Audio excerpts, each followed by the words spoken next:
પહેલાં અમદાવાદની શાળાઓ, ત્યારબાદ અમરેલી અને ભાવનગરની પોસ્ટ ઓફિસ અને હેડ ઓફિસને બોમ્બથી ઉડાવી દેવાની ધમકી મળ્યા બાદ હવે આજે અમદાવાદની ઘીકાટા કોર્ટને પણ બોમ્બથી ઉડાવી દેવાની ધમકી મળી છે.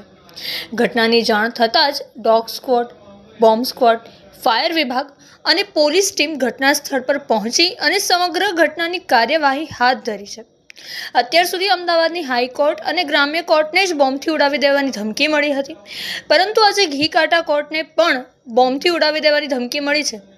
અહીં ફરીથી પ્રશ્ન ઊભો થાય છે કે આ માત્ર એક મેલ છે કે કોઈ ષડયંત્ર? તેના પર હવે પોલીસ અને સાયબર વિભાગે ઊંડી તપાસ હાથ ધરી છે. આના પર તમારું શું કહેવું છે તે કમેન્ટ કરીને ચોક્કસથી જણાવો અને આવી જ નવી અપડેટ જાણવા માટે અમારા સોશિયલ મીડિયા પેજને લાઇક એન્ડ ફોલો કરવાનું ભૂલશો નહીં.